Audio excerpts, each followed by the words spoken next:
José Genuíno, que está com o seu celular. Eu pedi para ele entrar para o celular, porque com o celular ele fica... Olha só como é que ele vai...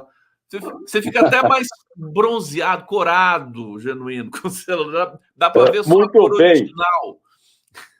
Muito bem, Conde. Olha, Conde, eu acho que a tendência do bolsonarismo se mobilizar pelo Brasil afora mostra que nós temos que derrotá-lo politicamente. Nós temos que derrotá-lo no debate, nós temos que derrotá-lo nas ruas, nós temos que derrotá-lo no enfrentamento político. A extrema-direita não vai ser derrotada só na justiça. A justiça contribui, as investigações ajudam, mas o importante é a gente enfrentá-los, se opor à pauta que eles propõem, se opor ao discurso ideológico, se opor ao discurso entreguista e desmontar esse discurso da extrema-direita. Isso tem que ser enfrentado no debate político, na Câmara, no Senado, nas ruas, nos movimentos sociais, porque essa nova tática da direita de sair pelo Brasil afora fazendo mobilizações, isso mostra que eles vieram para ficar e querem fazer dessas mobilizações uma espécie de pré-campanha de 2024. E nós temos que enfrentá-lo no campo da política. É isso que eu acho. Não, isso é um fato normal. A extrema-direita está agindo dessa maneira, é da natureza dela. Ela propaga o caos, propaga a violência, propaga os valores do extremismo em todos os sentidos. Nós temos que enfrentá-la. Esse é que é o debate, porque na medida em que o centro, o chamado centro político, a velha direita, perde força, a polarização tem que ser entre a esquerda e a direita. E nós devemos comprar essa polarização com um discurso mais eficiente, de denúncia, de argumentos e, principalmente, melhorar a vida do povo, e aí eu acho que esse é o grande dilema do governo agora, para deslocar a parcela da população que está enganada, manipulada com esse discurso negacionista. Olha, o pessoal aqui no bate-papo, né, uma minoria, né, reclama, vocês vão falar de novo de Bolsonaro, do evento e tal. Na verdade, Bolsonaro estava esquecido essa semana e ninguém falou dele, já faz umas 2 semanas que ninguém fala dele. Agora, a gente comenta justamente para virar página, né?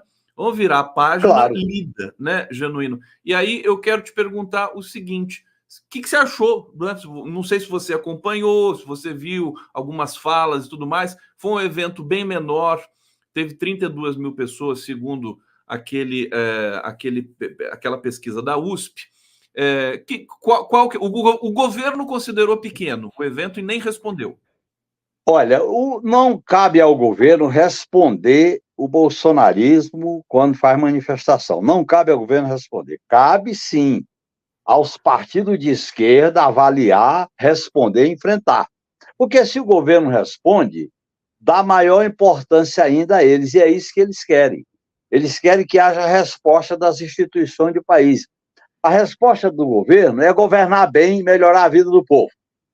A resposta da justiça é apurar, punir, prender sem anistia.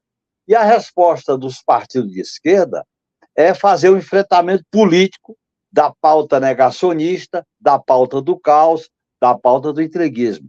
Nós não podemos achar que foi uma manifestação insignificante. Colocar 32 mil pessoas na praia de Copacabana é um ato significativo. Em primeiro lugar, isso aí. Nós não podemos ficar menosprezando essa manifestação da direita. Tem base social, eles têm, vamos dizer assim, influência política de vereadores, deputados, senadores. Eles estão tomando a iniciativa e nós temos que enfrentá-lo no campo da política. A extrema-direita só será derrotada no campo da política, não é no campo da justiça. O campo da justiça ajuda, o campo da polícia ajuda, mas nós temos que enfrentar no campo da política. Eu acho que a tendência, Conde, com essas manifestações é diminuir a quantidade. Quando diminui a quantidade, aumenta a radicalidade. Eles a hora vão dar um tiro no peito, a hora vão dar um tiro no próprio pé. Isso que vai acontecer e nós temos que encarar que a realidade política do país coloca a necessidade desse fato novo, que é uma extrema-direita que mobiliza a parcela da população que está enganada ou pensa como eles. Agora, eu ontem passei o dia todo analisando com vários colegas aqui. Aliás, nós fizemos eventos aqui muito interessantes, com muita audiência. E o que fica para a gente é que realmente o evento foi menor, né? Menor. Agora, não está demorando muito. Muita gente perguntou aqui no chat, no bate-papo genuíno ontem, está demorando muito para o Bolsonaro sofrer as consequências finais? Porque, assim, fica parecendo um desperdício de dinheiro público. Ele investigou, tal, tá lá, tem joia, tem tudo, e ele continua ali, pimpão. Conde, nós temos que encarar que a derrota do Bolsonaro, eu repito, será no campo da política.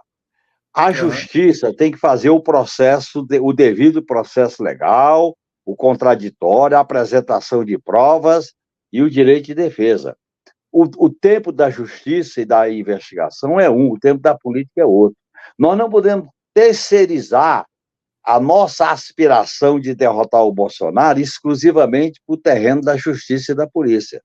O que acontece? Como a esquerda está governando o país e tem a responsabilidade de dar conta do recado, de melhorar a vida da população, de entregar o que prometeu, nós estamos enfrentando agora essa questão do arcabouço fiscal, que eu discuti isso algumas vezes, mostrando que tinha que enfrentar, porque com o arcabouço fiscal a gente fica limitado. Olha a greve dos professores. Nós devemos comemorar essa greve. Nós devemos dialogar com os professores. É normal que os movimentos populares façam mais greve quando a gente governa. Nós temos que dialogar sobre a crise das universidades, sobre a questão do salário, sobre os professores, os trabalhadores técnicos, profissionais técnicos das universidades. Nós temos que... O nosso campo de atuação é a sociedade mobilizando, se organizando. Essa discussão agora da reforma agrária com o Abril Vermelho, é importante que ela aconteça, é discutir com divergência, é discutir com polêmica. Nós não vamos governar na paz do cemitério, todo mundo calado e o governo governando com o centrão, não. E Aliás, eu isso acho vai que o ser bom para Lula, o governo, né? eu acho que o Lula deu uma indicação correta quando ele disse que na prática ele cobrou das bancadas de esquerda maior intervenção no plenário, maior resposta na Câmara e no Senado, iniciativa ofensiva do debate político. Não dá para ficar discutindo saidinha, não dá para ficar discutindo PEC das drogas, não dá para ficar discutindo quinquênio, que é um privilégio inominável, sem a esquerda polarizar. A esquerda tem que polarizar. Eu digo, negociar sim, polarizar mais ainda, dialogar sim, mas enfrentar. As nossas bancadas de esquerda estão sem fazer enfrentamento, nós temos que fazer enfrentamento político. Não dá para governar nesse momento, nesse mundo, sem definir o que nós queremos, para onde nós caminhamos. É isso que eu acho que não há novidade em relação a isso. Eu acho que a extrema-direita, qual é o caminho dela? É jogar no quanto pior, melhor. É jogar no caos, é jogar contra as instituições, é especular com parcela da população, da classe média, que é anti-PT, é anti-esquerda, é anti-Lula, e com uma parcela minoritária da população que está no desespero, que está esperando mais do governo. Eu acho que é uma situação de governar enfrentando, governar polarizando. E as bancadas de esquerda têm que sair do comodismo. Nós temos que começar a fazer muitas plenárias, reuniões. Eu, por exemplo, que não estou representando o PT, eu estou participando de muitas plenárias pelo Brasil afora e estou sendo muito rico. Por exemplo, ontem eu participei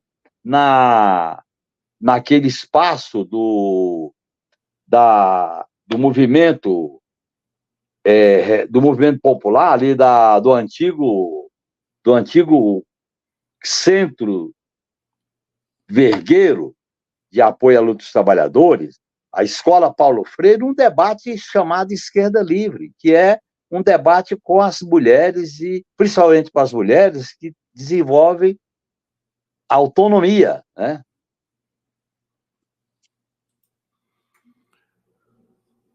O Zé travou um pouquinho aqui, mas já Pronto, voltou. voltou. Então, eu participei dessa plenária, está acontecendo muita coisa. E eu acho que nós temos que fazer esse tipo de debate na medida em que é possível a gente fazer esse trabalho de base, viu, Cody? Vamos seguir aqui. Eu vou trazer comentários aqui do nosso público para a gente começar o nosso debate. Vanusa Gomes está aqui colaborando conosco. Muito obrigado, querida Vanusa. Lilian Oliveira, as asas de Bolsonaro não têm que ser cortadas. Obrigado, Lilian. A Luísa Rothbart, o Genuíno congelou aqui. Vamos ver o que aconteceu. Concordo com o Genuíno, mas não podemos desdenhar a direita. Não podemos terceirizar a luta da esquerda para o governo e o STF. Maria Estela Silva. A esquerda está cedendo lugar para a extrema-direita. Os cérebros esquerdistas estão inativos? Ela pergunta. Edson Antunes, eu vi crimes nos discursos. Se fosse a esquerda, a imprensa já faria campanha difamatória e pela justiça já estariam todos presos. Todos presos eu não sei, mas gritaria realmente, né? Ô, Genuíno, você me escuta, meu querido? Você está congelado aqui para mim, viu? Rui Abreu, muito bem, Genuíno, cada um com sua tarefa, judiciário que faça justiça e a esquerda que derrote político socialmente o bolsonarismo. A Lilian Oliveira está dizendo aqui, acordei com ressaca de Conde. Ressaca de Conde é condite, tá, gente?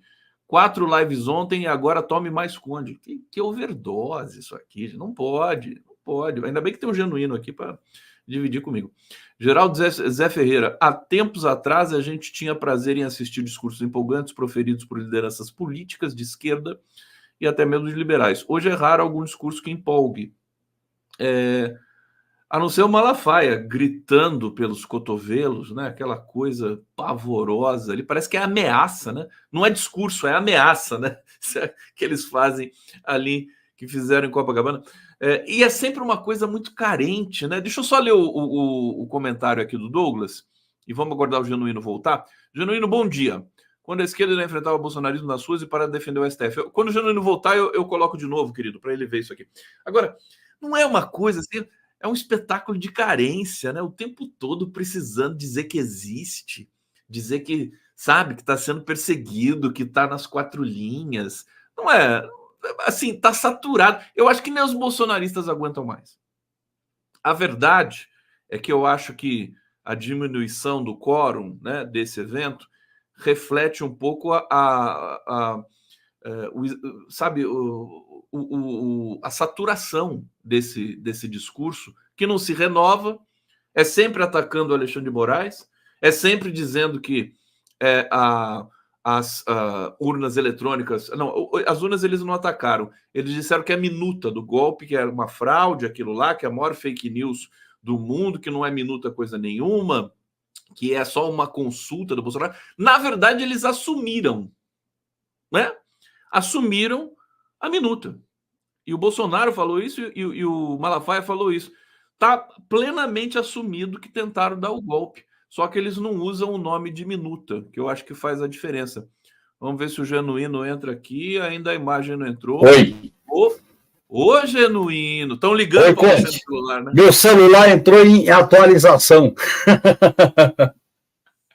No plano aí, o celular começa a ser atualizado. Não, mas não dá, pelo menos vamos lá. O notebook está aqui perfeito, então, com a gente. Tá sem som. Eu estou sem som para você, mas eu tô com som aqui. Tem que ver aí o que é. Você não está me escutando? Ele não está me escutando. Você não tem fone de ouvido? Está me ouvindo? Não, eu estou te ouvindo. Então vamos fazer... Você não está me escutando. Gente, só um minutinho que a gente vai arrumar essa questão técnica aqui. Eu não tenho fone de ouvido para mostrar para ele aqui. Eu vou mandar uma mensagem para você. Tem fone? Vê se você consegue ler aqui que eu mandei. Deixa eu colocar na tela, gente. Que daí acho que é melhor. Vamos lá. Tem fone de ouvido. Espera aí que ele vai... Ó, vou colocar na tela aqui. Oi, tá me ouvindo agora? Eu tô te ouvindo, mas não tô te vendo agora. Tô achando que você não tá me ouvindo. Genuíno. O Adriano Diogo tinha sempre uns problemas aqui de conexão. Aí ele fez todo um aparato lá. Eu vou pedir para o Genuíno fazer também. Vou mandar lá um técnico lá para... Né? Vamos lá. Tá ouvindo? E aí? Eu te ouço. Você me ouve? Você também. Vamos lá. Vamos lá. Eu acho que eu vou ter que aumentar o seu som, mas tudo bem, a gente segue nessa aqui. Aumente o som. Olha, Vou pegar o comentário do Douglas para você. Quando a esquerda irá enfrentar o bolsonarismo nas ruas e parar de depender do STF? Para você, Genuíno. Olha, eu acho que a gente tem que fazer isso agora, já. Se articular, fazer plenárias, fazer reuniões, fazer articulações, começar a preparar manifestações e fazer o enfrentamento nas instituições e na rua. Fazer o discurso de polarização, de denúncia, de enfrentamento, é agora. Não adianta a gente programar. Não adianta programar um ato, programar um dia, não. É permanente, a partir de agora, fazer esse enfrentamento.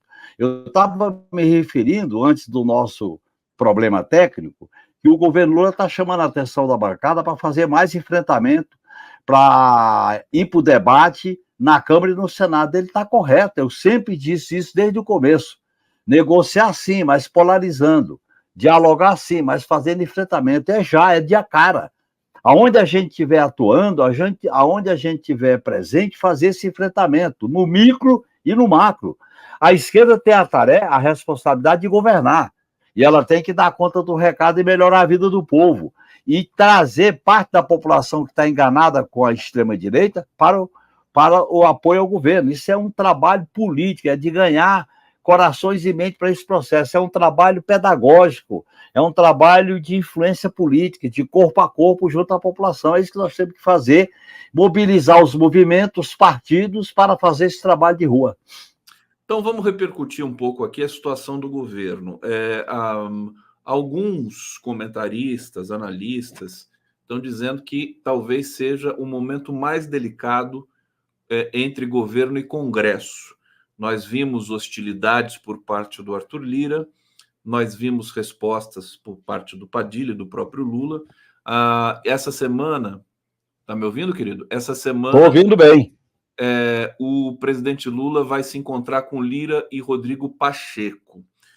Eu queria uma avaliação tua dessa conversa, quer dizer, da necessidade dessa conversa, e depois eu quero trazer também as pautas, as bombas fiscais que o Congresso está apresentando para o governo. Vai lá, Jana. Primeiro, nós não podemos ficar à mercê da especulação do mercado. Os informadores do mercado, os analistas do mercado fazem uma especulação sobre a possibilidade do juro não continuar caindo, como estava caindo, a possibilidade de uma retomada de alguns índices inflacionários, porque os especuladores da grande mídia querem fazer uma espécie de disputa política para colocar o governo numa situação de defensiva. Eu acho que a situação não é tão perigosa como eles estão pintando, não é bom. Eu acho que o Lira está num ano difícil para ele, que é a sucessão da presidência da Câmara. O Pacheco também, porque vai ter uma sucessão no Senado e ele vai se preparar para disputar o governo de Minas. É claro que eles estão usando as armas da sua visão política, da sua compreensão política, que é estabelecer a ideia de constranger o governo, pautas bomba, pauta dos costumes. Eu acho que o governo não pode ficar apavorado. Eu acho que o governo tem que fazer política. Primeiro, o Lula tem que conversar com essas autoridades enquanto chefe de poder. Segundo, as bancadas mais fiéis ao governo têm que fazer o enfrentamento, têm que fazer a polarização. Não pode deixar passar essas pautas bombas sem denunciar, sem chamar atenção. Não é a mídia que vai chamar a atenção das pautas bombas. E a nossa liderança? E os nossos deputados e senadores têm que fazer esse enfrentamento, juntamente com a articulação política do governo. É isso que nós temos que fazer. Eu acho que o governo Lula, nós estamos no ano político, eu acho que o governo tem que se rearrumar no sentido de priorizar algumas pautas importantes, priorizar alguns temas importantes. A própria negociação da greve é um tema importante, o tema da reforma agrária é importante, a questão do déficit é importante porque isso viabiliza os investimentos em saúde e educação. É isso. Nós temos que entender que para governar, nós temos que fazer tensionamento com esse modelo econômico, Conde. Então, o modelo neoliberal está sendo defendido pela mídia corporativa aberta. É disso que se trata. Eu vou fazer o papel aqui, né, de jornalista e questionar digamos, a performance da base do governo. Será que a base não está, assim, tímida, por assim dizer, em função de não ter rua? Hein, Genuíno? Você não acha que tem a ver com isso? Olha, para ter rua, nós temos que saber o que propor. Nós temos que saber como refletir as reivindicações da população. A base do governo está meio na defensiva, considerando a base ampla. Eu estou defendendo aqui, e ela não vai muito longe, não, a base ampla. Eu estou defendendo que dentro dessa base ampla, o governo se articule com o polo à esquerda. O polo do PT, do PCdoB, do PSOL, parte do PSB, parte do PDT, Rede, PV. Eu sempre defendi que é necessário construir um núcleo à esquerda dentro dessa frente ampla. Não adianta esperar na frente ampla. A frente ampla é isso aí, meu. É esse pântano, essa coisa diluída, essa coisa frouxa. O que nós temos que ter é um time mais aguerrido. São 100 deputados, são 120, mas vamos mobilizá-los para fazer o debate político olhando para a sociedade. A sociedade, Cone, só vai se mexer, só vai se mobilizar se nós fazermos o discurso com ela, para ela, a partir dos seus interesses. É uma maneira nova do Lula governar. O Lula tem um estilo de governo do mandato 1 e 2 que não está no mandato 3, ele tem que fazer uma reciclagem, uma espécie de revisão do seu estilo. É isso que eu estou defendendo. Não é só o prestígio do Lula, tem que ter também a articulação de movimentos e de partidos. Eu estou lembrando daquele ditado conjugal, né? Que se não se aplica à cena política. Eu acho que não, mas eu não resisto fazer aqui a provocação, né? 1 é bom, como é que é? 1 é pouco, 2 é bom, 3 é demais, né? Um mandato é... Um é pouco, 2 é bom, 3 é demais. O Lula não queria o terceiro mandato lá atrás, né? Você lembra disso? Você lembra que todo mundo queria que ele fosse candidato, que mudasse a Constituição? Ele não quis. Democrata. O Lula é democrata demais, ô Genuíno. Esse é o defeito dele. Agora, só vou fazer... Não existe democrata demais, Conde. Ele é um democrata. E nós temos que ser democratas. Nós temos que ser democráticos para fazer o enfrentamento com o modelo neoliberal, que é um modelo autoritário, impositivo, canibalesco. É o capitalismo canibal, como diz a Nancy Fraser. Grande, Genuíno. Então, vou fazer outra provocação. Sabe o que eu percebo, Genuíno? Você que tem tanta experiência com o Congresso também, eu vejo o Rodrigo Pacheco também uma figura pouco confiável pelas pautas que ele tem feito, de afronta ao STF, na minha visão, modesta visão, e também a bomba fiscal que ele acabou de lançar agora com a questão do quinquênio. Mas ele, como ele é pré-candidato ao governo de Minas, ele fica mais pianinho. Você acha que para resolver o problema com Lira, o Lula tem que falar para o Lira assim: você não quer ser candidato ao governo de Alagoas? Porque daí acho que ele vai baixar a bola, né, Jânio? O que você acha, Jânio? Olha, Conde, não é dessa maneira, eu acho. Primeiro que a gente criou uma ilusão com o Pacheco. O Pacheco tem um perfil de direita, mineiro de direita, que quer construir sua carreira política. E ele, é claro, ele faz o jogo. Essa pauta bomba, olha, a principal pauta bomba é essa do quinquênio. Essa história do quinquênio é gravíssimo. É a principal pauta bomba que está tramitando no plano. Nós temos que derrotá-la. Por quê? Porque essa pauta bomba dialoga com o corporativismo do sistema de justiça e nós temos que denunciar isso. E fazer esse enfrentamento sem sectarismo, mas fazer com radicalidade. Nós não podíamos ter deixado essa pauta bomba passar sem obstruir, sem criar confusão. É isso que está faltando à esquerda e à bancada do PT. Deixa eu só falar aqui uma coisa importante. Se não tiver voto para vencer uma matéria, você obstrui, né? O PT não obstrui nada. Né?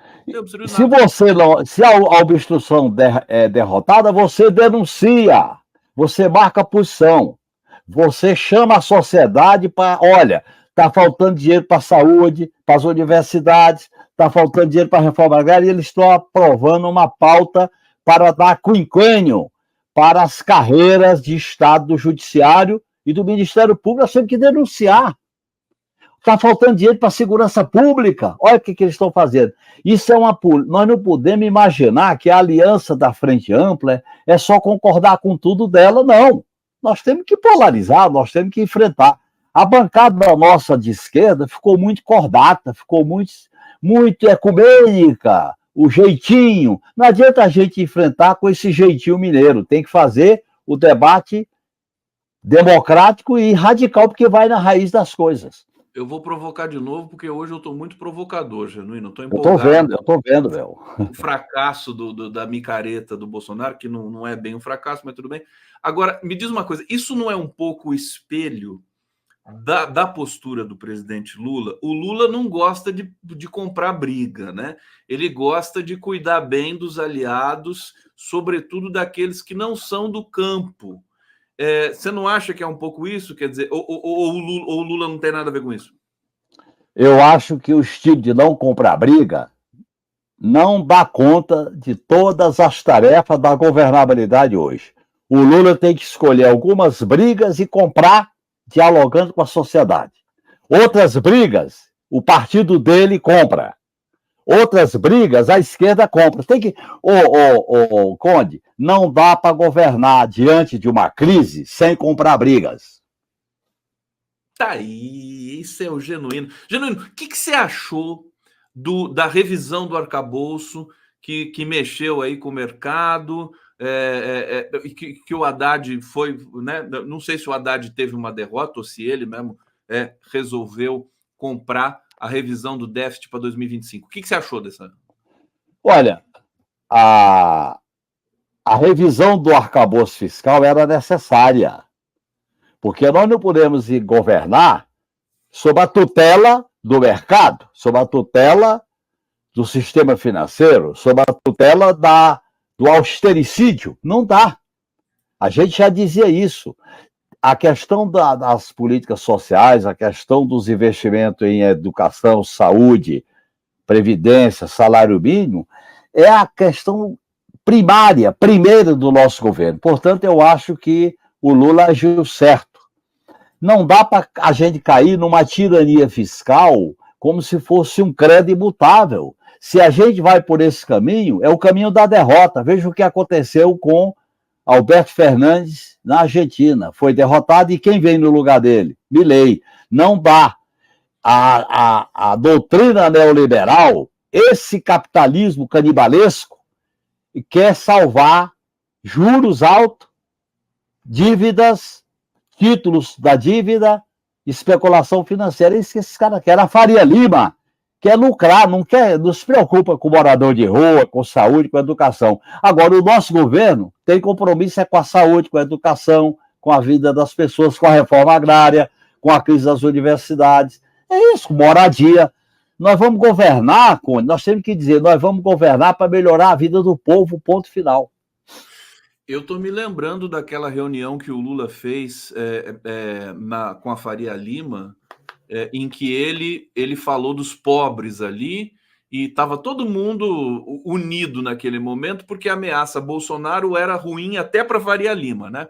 É que agora Bolsonaro já está ficando um pouco de lado. Você lembra dessa reunião? Foi bonita. Me lembro. Aliás, eu sugeri ao Lula que naquela reunião ele dissesse para Faria Lima,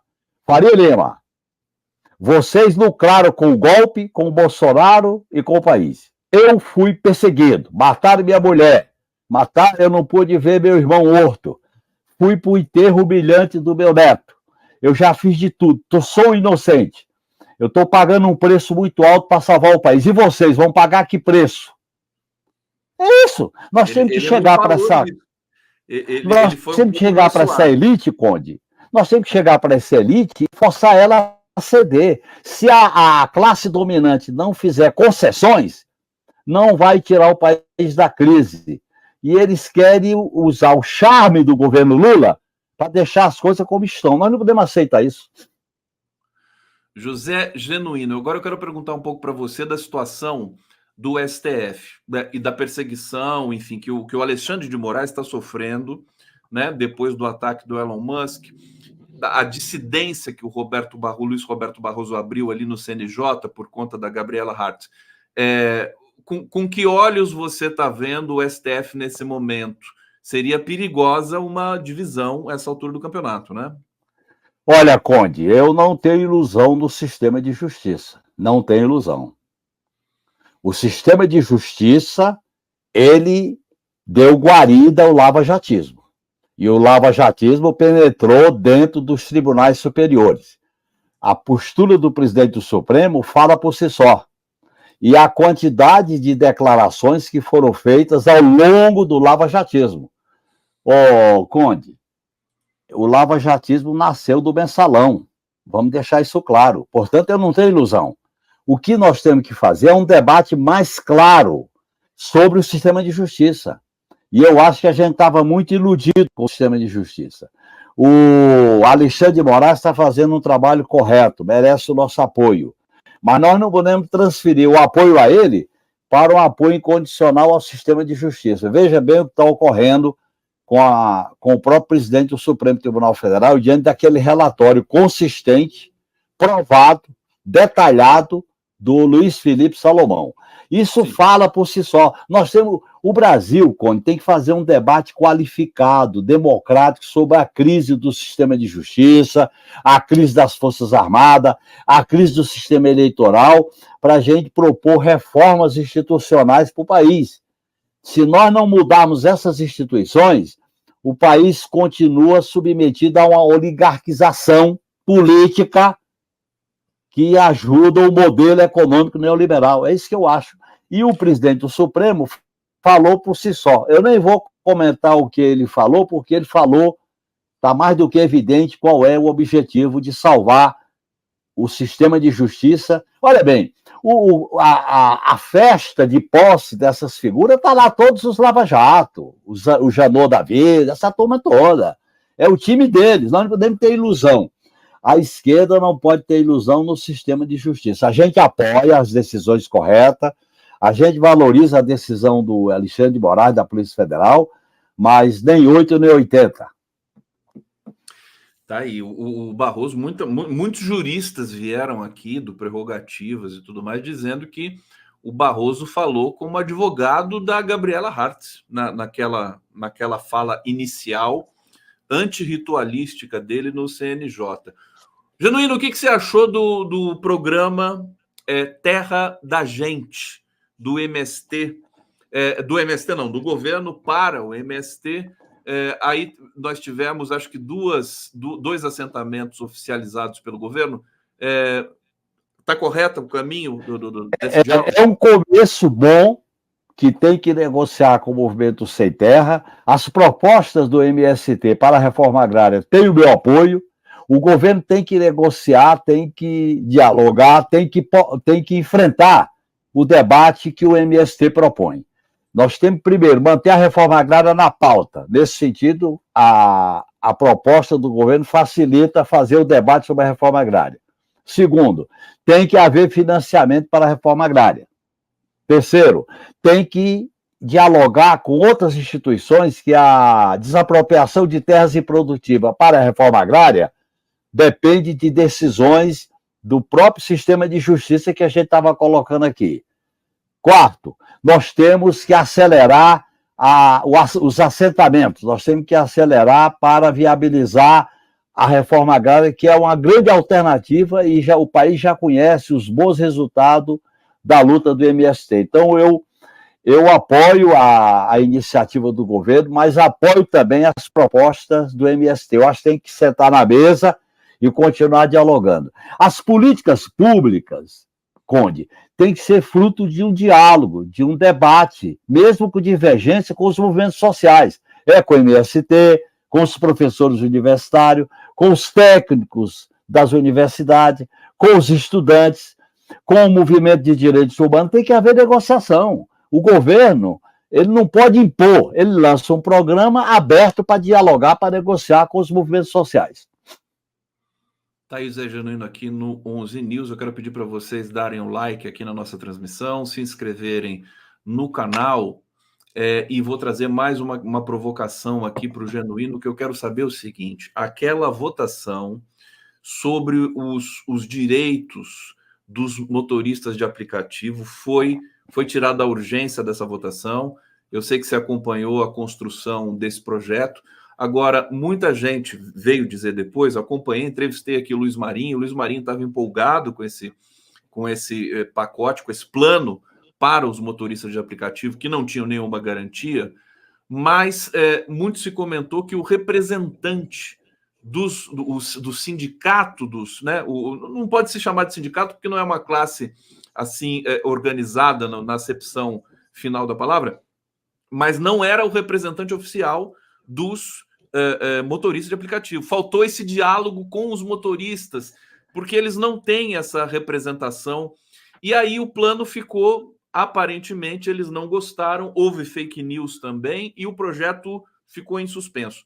O que você diria para o governo e para o povo brasileiro com relação a isso? Eu diria que quando o governo iniciar uma negociação, olhar bem com quem está negociando. Iniciar uma negociação com todos na mesa. A negociação, por exemplo, não atendeu os uberizados de duas rodas.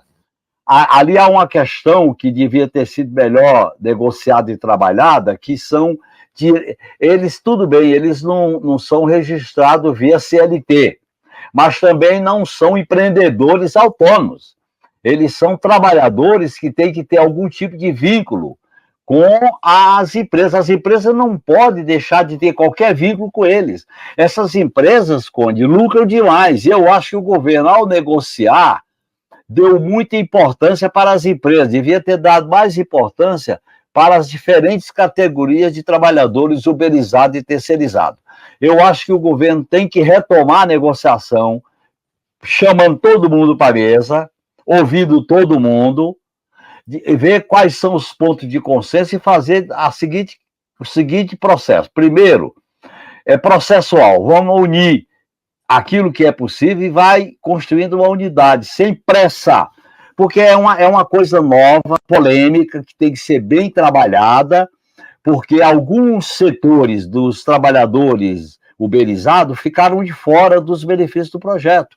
Não é só os taxistas, não é só os motoristas, tem que ver os trabalhadores de duas rodas, tem que ver os trabalhadores precarizados, até os que usam bicicleta. Então, essa nova classe trabalhadora, sem direito, sem nada, não tem direito, não tem nenhum, nós temos que dialogar com eles quais são os direitos básicos que o governo vai defender, deixando claro que o compromisso com o governo é com a classe trabalhadora e não com as empresas que contratam esses trabalhadores, essas trabalhadoras, de maneira selvagem, de maneira até canibalesca.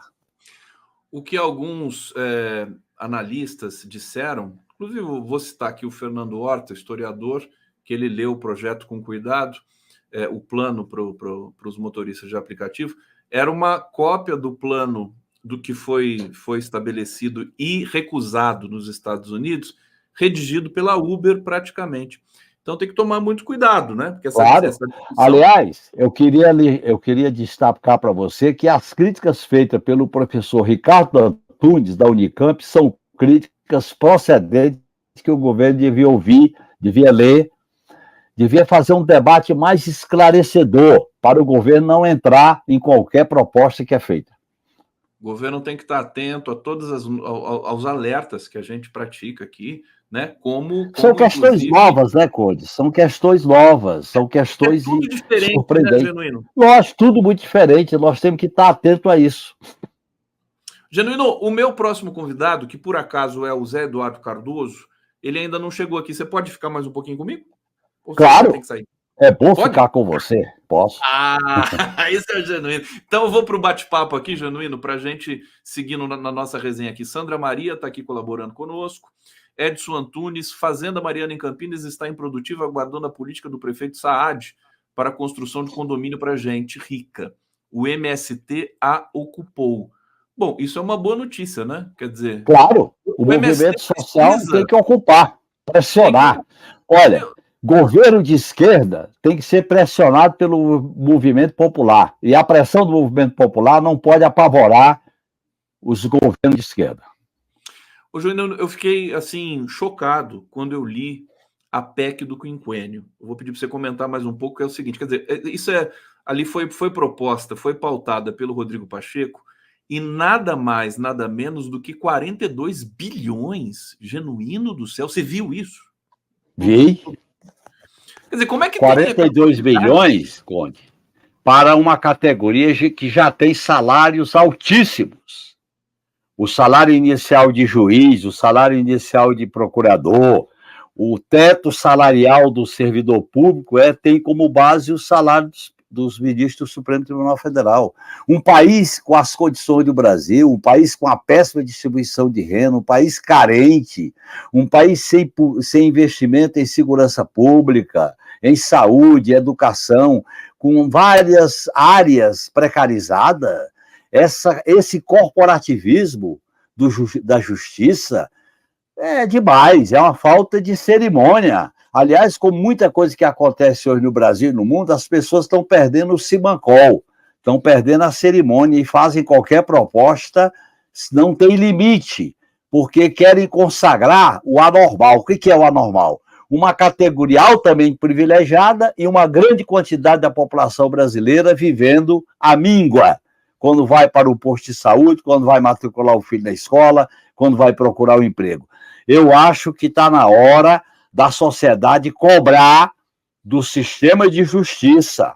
Porque, olha bem, o Pacheco, ao patrocinar essa PEC, ele, evidentemente, fez uma negociação com o sistema de justiça. Isso não nasce como cogumelo após a chuva. Isso foi articulado, isso foi mexido. São os velhos privilégios de uma casta de corporativa que sempre existiu no país, e nós temos que fazer esse enfrentamento. Eu acho que essa questão é uma excelente bandeira para o governo enfrentar, para o PT polarizar, para a esquerda dizer de que lado está. Nós não podemos ficar iludidos com esses benefícios. O sistema de justiça se fortalece, a gente faz esses benefícios na PEC do quinquênio, que é um escândalo, porque não é reposição de salário, não é reposição de inflação, é aumento real de salário de 5 em 5 anos. Quer dizer, o país aguenta isso, o país não aguenta. Enquanto isso, professores das federais, funcionários das federais, eu pessoalmente, eu vi a oferta do Lula de 9%, 9,5% nos 2 próximos anos.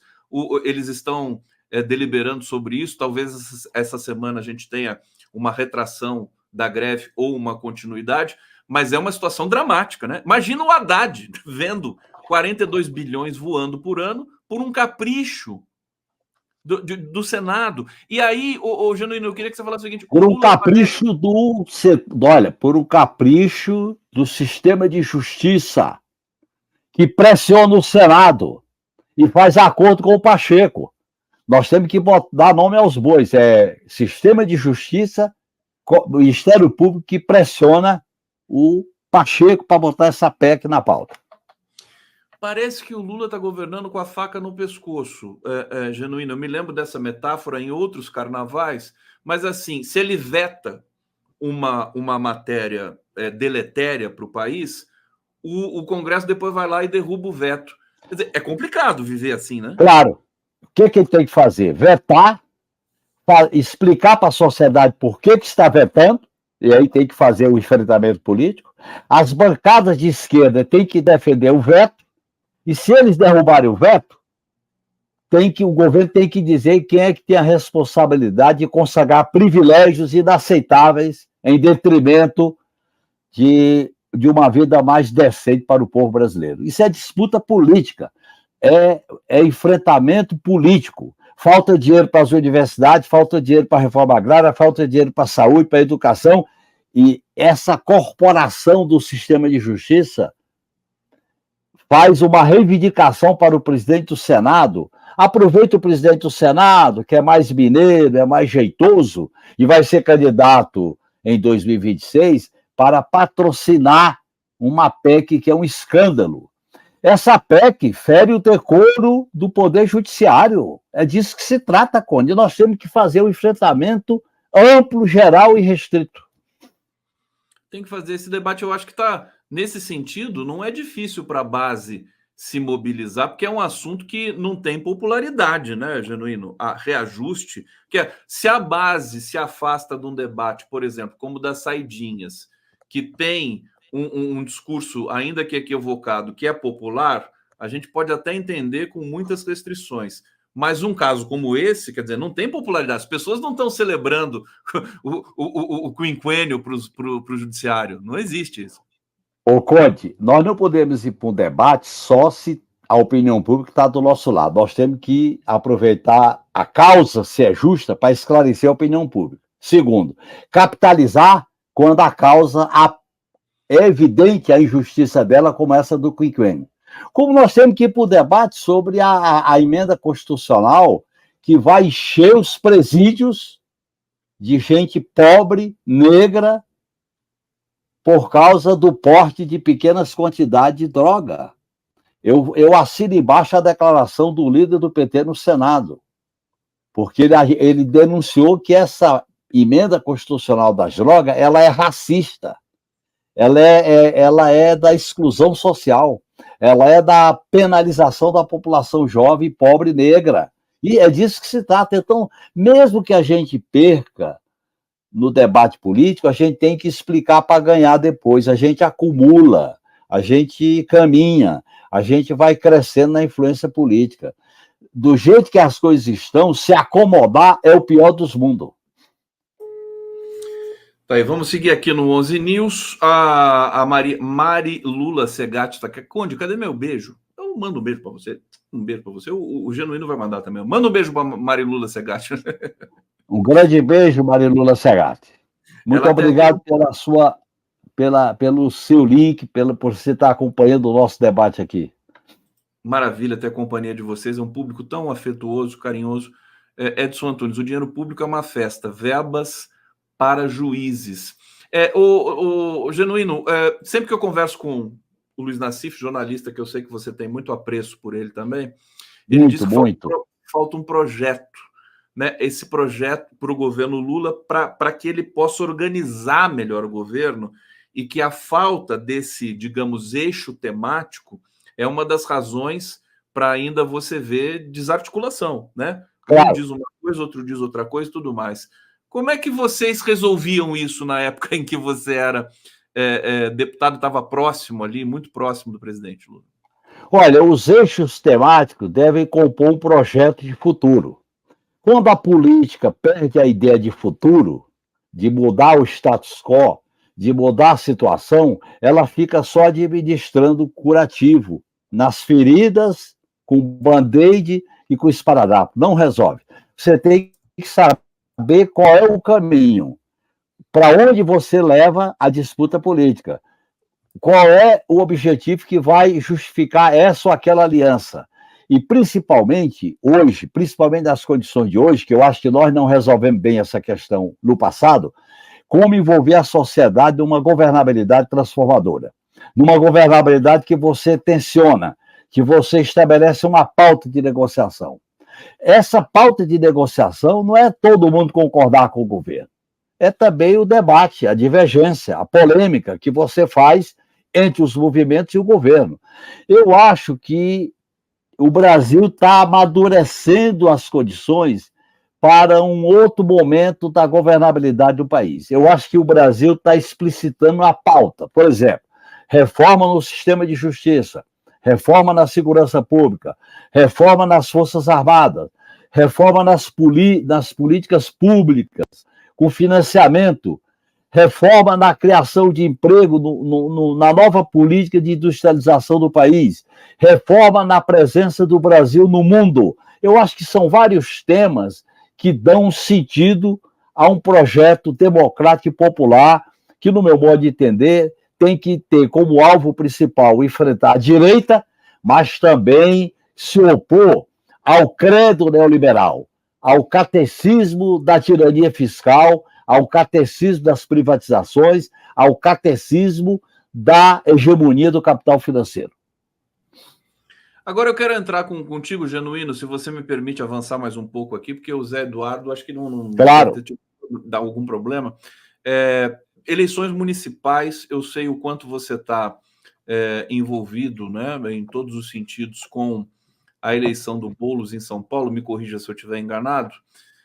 Como é que estão esses preparativos e a construção dessa linha e desse projeto, digamos assim, para a campanha do Guilherme Boulos? Pela primeira vez, o PT não vai ter um candidato em São Paulo, e isso também é representativo não só para o PT, mas para uma nova configuração da esquerda, que Claro, vai ter. Já tem o é uma Boulos como nova, uma liderança é, estabelecida. é uma nova configuração do caminho para a esquerda. A candidatura do Boulos está construindo, com as consultas aos movimentos populares, as bases de um programa. Tem uma coordenação que está discutindo e debatendo as questões centrais, os cenários. Nós estamos trabalhando com a avaliação da crise do atual prefeito, que a cidade de São Paulo está passando por uma crise violenta, os reflexos da privatização da Sabesp na questão, particularmente da cidade de São Paulo, e a crise das políticas sociais na cidade de São Paulo. O setor de transporte, o setor da educação, que está enfrentando uma visão mercantilista, neoliberal, do atual secretário de Educação, do Tarcísio, que está unido assim com o atual prefeito, que é o tal de Nunes, que se preocupa muito mais em cavar buraco e fazer propaganda com asfalto para enganar a população. Eu acho que nós vamos fazer um debate altamente qualificado. O Boulos está se preparando bem, ele tem muito conteúdo, tem muita experiência, e nós vamos organizar um bloco, um polo, na área social, na área do movimento popular, na área da intelectualidade, na área dos gestores públicos, na área das alianças que vamos fazer, além dos partidos, das alianças no plano social, no plano político, para viabilizar a eleição do Boulos, que para nós, da esquerda, é fundamental, porque São Paulo é uma metrópole com dimensões mundiais. O que acontece aqui reflete no Brasil inteiro, e eu acho que a campanha está começando bem. E está havendo muita movimentação, Conde, muita articulação na base, comunidades, roda de conversa, plenárias.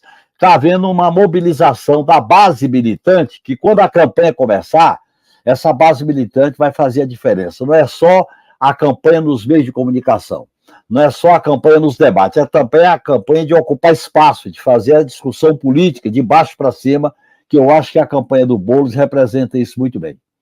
E nisso o Boulos é bom, e ele pode trazer isso de volta, inclusive, para o próprio PT, né, o Genuíno? Ou eu estou enganado? O Boulos Claro, aí eu acho, Conde, que a relação... Eu defendo hoje que a esquerda forme um polo, forme um bloco, forme uma frente mais estratégica, mais permanente. Dentro dessa frente ampla, que é o governo Lula, a gente constitua um núcleo mais definido. Um núcleo que segura, um núcleo que é permanente, um núcleo que não está só olhando para a data da eleição, mas que quer construir um projeto para a cidade de São Paulo. Foi assim que nós fizemos com a Luísa Erundina, foi assim que nós fizemos com a Marta, foi assim que nós fizemos com a Haddad.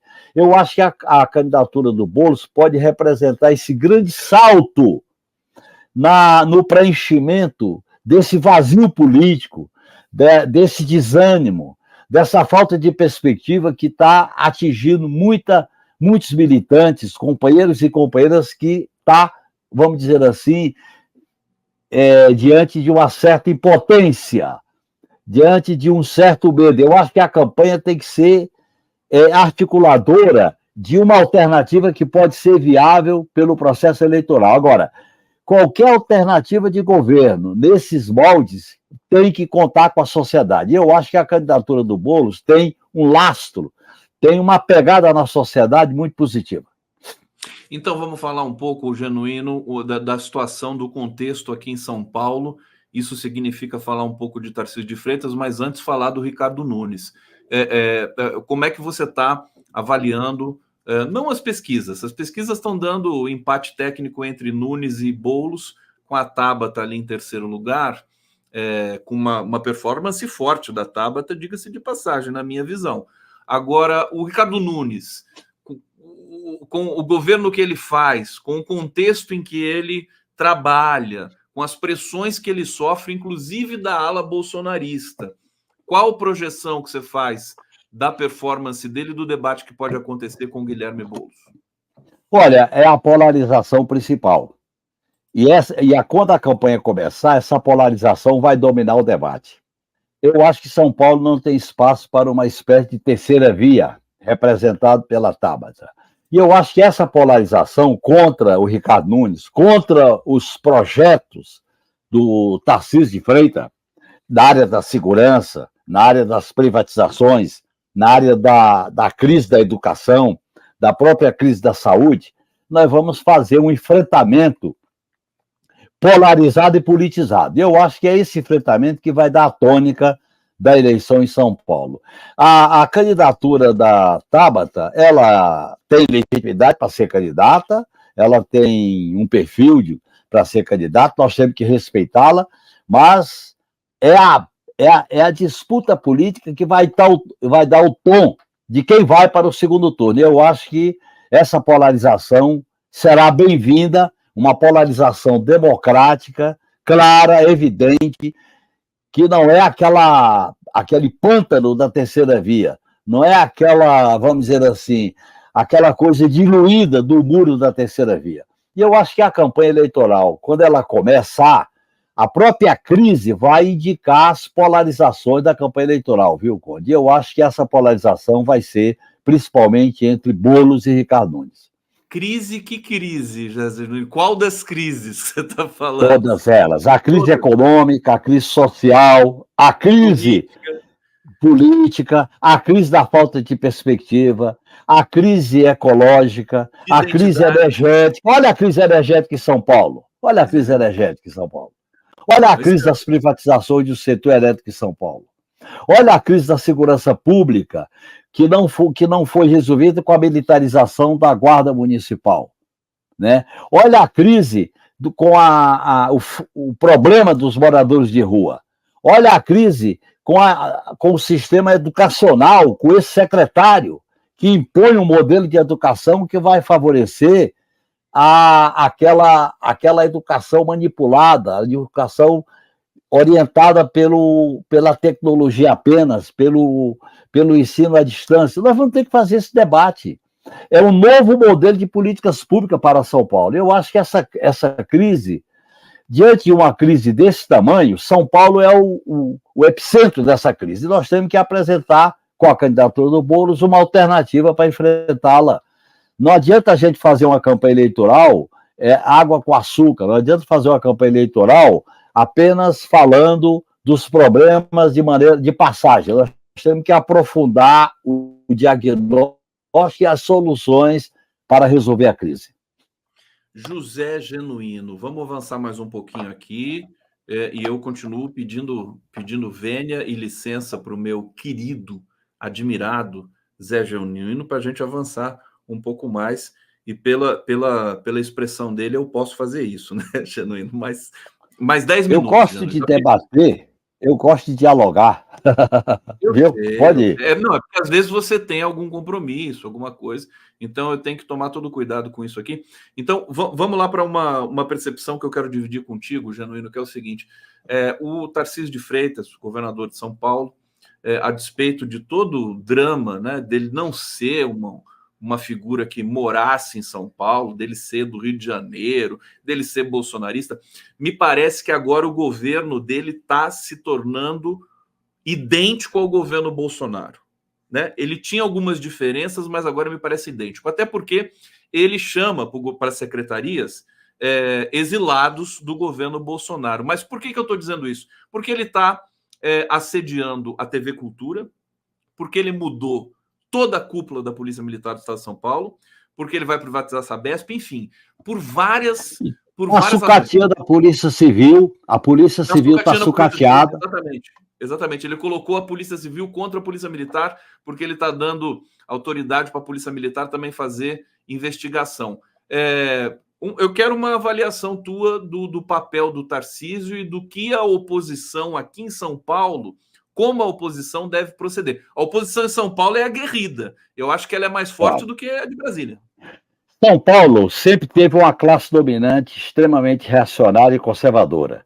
Sempre teve uma classe média que aderiu a esses projetos autoritários, conservadores. Não é por acaso que a passeata da Família com Deus pela Liberdade em 64, que está fazendo 60 anos, foi aqui em São Paulo, a passeata dos 500 mil. Não é por acaso que o interior de São Paulo são ilhas de conservadorismo ideológico, político e cultural. Porque aqui em São Paulo, Conde, o capitalismo, esse capitalismo monopolista, esse capitalismo meio selvagem, esse capitalismo que não iniciou sem respeitar direitos trabalhistas, esse capitalismo construiu uma dominação política muito acentuada, muito forte, e criou instrumentos de hegemonia também muito forte. Então, São Paulo tem uma base de extrema-direita. E o Tarcísio, sem pôr nem tirar, ele está assumindo o bolsonarismo sem reparo, porque é o caminho que ele está construindo para a sua, vamos dizer assim, para o seu futuro político, ou para disputar a reeleição, ou para disputar a eleição presidencial. Nesse sentido, eu acho que São Paulo está mostrando que a disputa de ideias, a disputa política, a disputa dos temas como segurança pública, como modelo de desenvolvimento, como modelo de políticas sociais, como a questão do desenvolvimento de um projeto para São Paulo é extremamente urgente. Nós temos que fazer esse discurso, porque São Paulo é um país, aliás, São Paulo é um retrato do Brasil, é um retrato concentrado do Brasil. E eu acho que ele quer viabilizar aqui em São Paulo um modelo bolsonarista de como gerenciar o Estado, como gerenciar as políticas públicas. O debate à oposição aqui em São Paulo tem uma dimensão internacional muito forte, e nós temos que ter essa dimensão e essa noção. Eu acho que ele não é um adversário qualquer. É um adversário que nós temos que nos preparar para enfrentá-lo, seja na reeleição, seja como um quadro da extrema-direita para disputar os rumos do país da eleição de 2026. Portanto, a eleição aqui em São Paulo não é uma eleição qualquer, viu, Conde? Viu, Altamir? É uma eleição que tem uma repercussão nacional muito grande, e nós temos que entendê-la desta maneira. Então, uma campanha bem articulada, bem polarizada, com um programa bem elaborado, com as alianças que nós devemos construir, além da aliança PT, PCdoB, PSB, fazer alianças no terreno de forças de centro-esquerda, é uma exigência para enfrentar. Por isso que eu acho que, diante dessa radicalização do enfrentamento com o Tarcísio de Freitas, não haverá muito espaço para uma espécie de terceira via representada pela Tabata. Tá aí o Zé Genuíno e a chegada do nosso querido Altamiro Borges. Bem-vindo, Altamiro. Obrigado por vir um pouquinho antes aqui, porque a gente teve esse imprevisto hoje aqui. Se você não pudesse vir, eu ia ficar aqui, o Genuíno ia ficar comigo aqui, porque ele é meu amigo, né? Genuíno, desculpa. Mexeu com o Genuíno, mexeu comigo. O Genuíno é meu amigo, né? E agora... E mexeu com o Altamiro, mexeu comigo. Mexeu comigo, Conde. Mexeu com o Conde que se lasque, então, né? Para os dois. Né? Não, mexeu com o Conde e mexeu comigo. Mexeu comigo. Pronto. Grande. Ó, antes de me despedir do Genuíno, deixa eu trazer os comentários aqui. Ô, Altamiro, bem-vindo, viu? Tudo bem com você?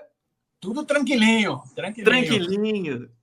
Prazerzão em reencontrar com um grande Genuíno, grande figura. Muito obrigado, Miro. Muito obrigado. Grande o figura. Genuíno cada vez melhor, parece vinho esse cara. Como é que pode uma coisa dessa? Isabel Reis está aqui colaborando. Edson Antunes, tem que haver uma lei para proteger os projetos sociais que funcionam. A lei destrói tudo que é bom porque não é projeto deles. Absurdo. Isabel Reis, Genuíno, você é uma esperança, colhe em bolos. Tabata não nos convence. Ricardo, Deus nos livre. É bolos. Quer dizer, o bolos que tem que colar no Genuíno, né? Carlos França, sempre um prazer ouvir as análises do Genuíno, muito pé no chão, enxerga muito além. Adiler Sonório, que é meu amigo aqui em Caçapava, está dizendo, foi apresentado ao Genuíno pelo Carlinhos Almeida, em 1995. Grande Carlinhos Almeida, que foi prefeito de São José dos Campos. Prefeito de São José. Gesilda Lima, Genuíno está certíssimo, enfrentamento pela sociedade civil é um instrumento fundamental de sustentação do governo. E aqui, finalmente, Deucele Mascarenhas, Conde, querido Conde, eu, como uma professora, fico corada de vergonha alheia diante da PEC do quinquênio. Genuíno, obrigado, viu? Um abraço, Conde, um abraço, Viro. Até a próxima segunda-feira.